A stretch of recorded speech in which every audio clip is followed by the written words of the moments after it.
Hello everybody, and welcome back to my magical corner of the internet. I'm so happy you're here. If you're new around here, my name is Maggie Martinescu, and I am a photographer and author located in Albuquerque, New Mexico. Today, I'm going to be taking you guys along with me as I pick out my May TBR. I know this video is a little bit late, but I was slammed with finals. I had a friend come into town, so I'm finally getting around to making this video. I am also going out of town in a week, less than a week. I leave Monday, May 14th to go out to Dallas. So I'm going to figure out what books I'm going to take with me on that trip because it very much is going to leave a lot of time open for reading. For this month's TBR, I already have 3 books picked out, and then I'm going to pick out the rest with my little TBR jar. So the thing about this TBR jar, there are a bunch of slips of paper over there. This definitely doesn't have all of the books on my shelf on it, but I'm very much a mood reader. And I know myself, I'm not going to follow the rules if I pick a book that I am just not in the mood for or doesn't feel like spring or summer. So I only put all of the books that I'm really, really interested in reading right now into this jar. But first, let's go ahead and look at the 3 books that I know for sure are going to be on my TBR this month. First up, we have The Agaped Bearer by Hannah Lindsey. She is a independently published author, and she does all of the illustrations for her own books. So she did this illustration set. I would highly recommend following her on Instagram. Her artwork, absolutely stunning, and I am so obsessed with her and her artwork. I am currently 92 pages into this story, and I'm obsessed. In this book, we follow Lisa Robbie. She's a freckled, soon-to-be 8th grade girl from Keyport, New Jersey, who happens upon a shooting star that merely isn't space debris, but is the magic called the Agaped magic. And so it's this adventure that this 8th grade girl goes on, and she says that books 1 through 4 are going to be like her adolescent years, and books 5 through 9 are going to be I think books 1 through 4 are going to be 8th grade till she's 17, 18. And then the other books are going to be 17, 18 to 22. And I'm so excited to see her grow up. She is so far in this book, she is very very much an 8th grade girl, but the writing isn't middle grade, if that makes sense. An 8th grader could totally read this, but I don't find the writing too young or cheesy. It's absolutely amazing so far.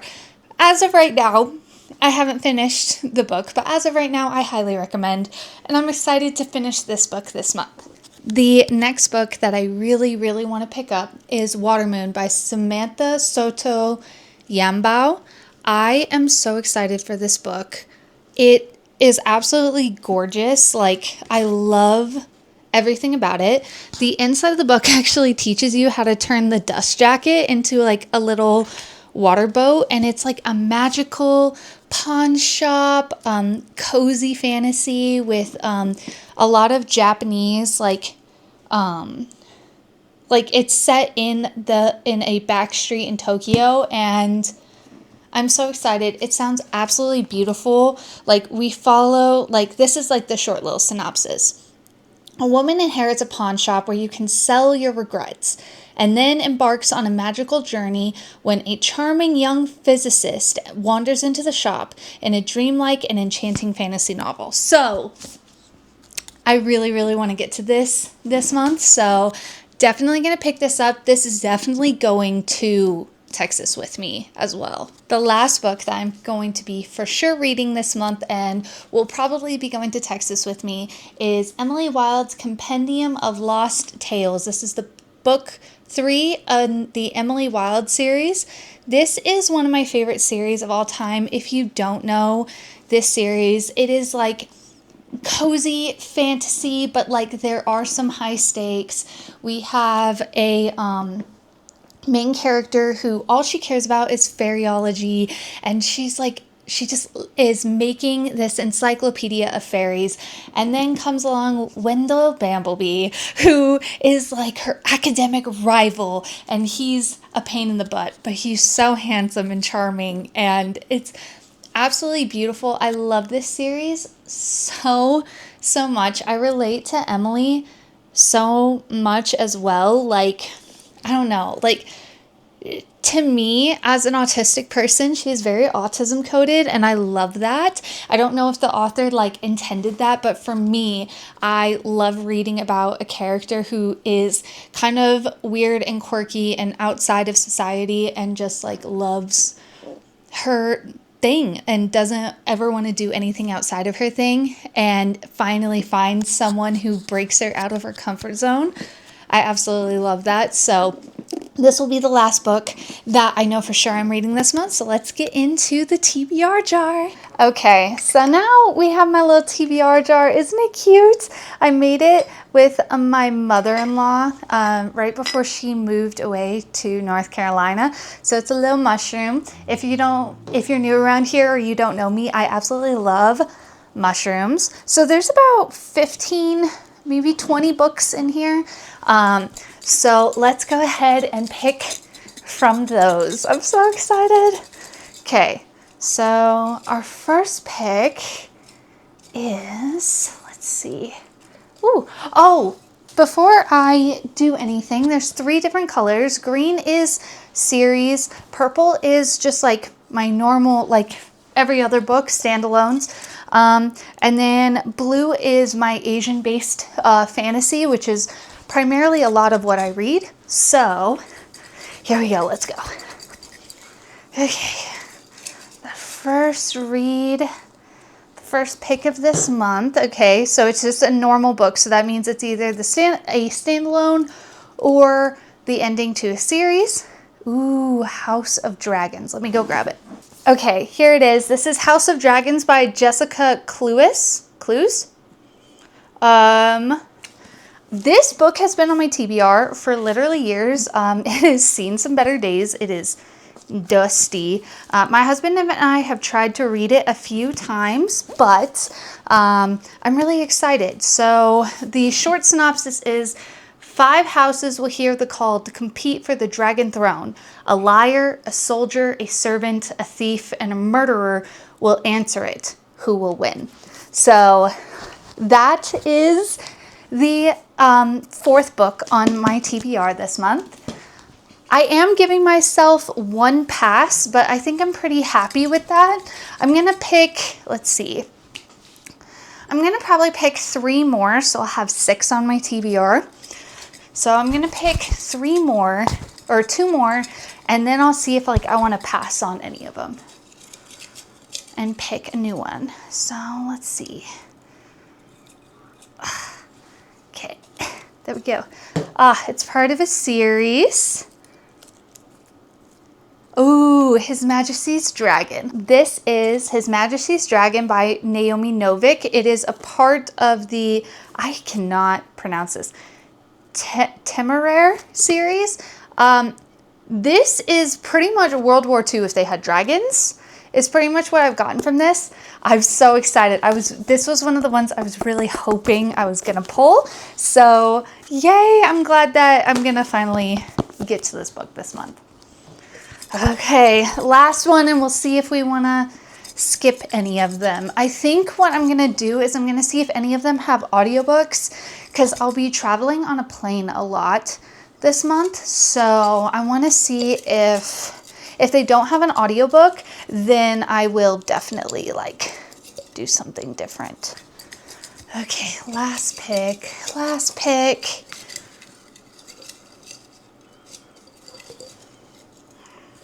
See if I want to skip any of them. Okay. Asian-based fantasy. Ooh, 6 Crimson Cranes. Okay, 6 Crimson Cranes by Elizabeth Lim. I've wanted to read this book for so long. So I cannot pronounce these names, so please pardon my pronunciation, but Shiori Anma is the only princess of Kaita, and she has a secret. Forbidden magic runs through her veins. On the morning of her betrothal ceremony, Shiori loses control of it, forestalling the wedding she never wanted, but also catching the attention of Rai Kama, her stepmother. A sorceress in her own right, Uraikama banishes the young princess, turning her brothers into cranes, and warning Shiori that she must speak of it to no one, for with every word that escapes her lips, one of her brothers will die. Penniless, voiceless, and alone, Shiori searches for her brothers and uncovers a dark conspiracy to seize the throne. Only Shiori can set the kingdoms to rights. But to do so, she must place her trust in a paper bird, a merciful dragon, and the very boy she fought so hard not to marry. And she must embrace the magic she's been taught all her life to contain, no matter what it costs her.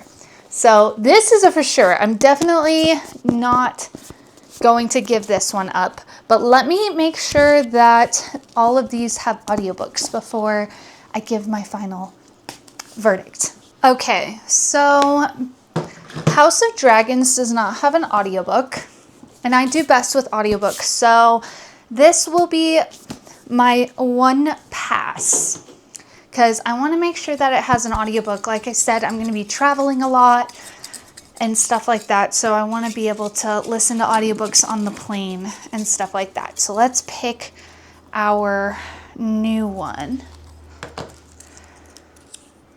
Okay, Strange the Dreamer. So this is Strange the Dreamer by Laini Taylor.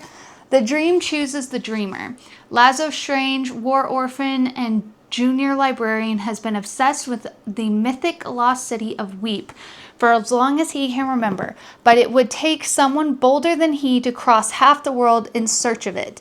Then a stunning opportunity presents itself in the person of a hero called the Godslayer and a band of legendary warriors, and he has to seize his chance or lose his dream forever.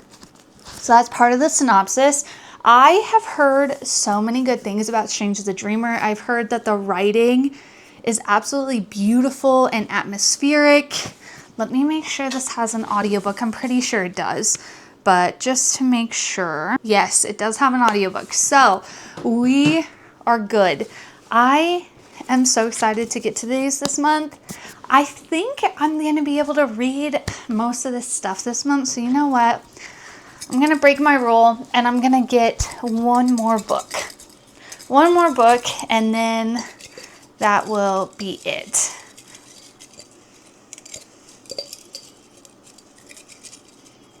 Oh gosh. Okay. It's a normal.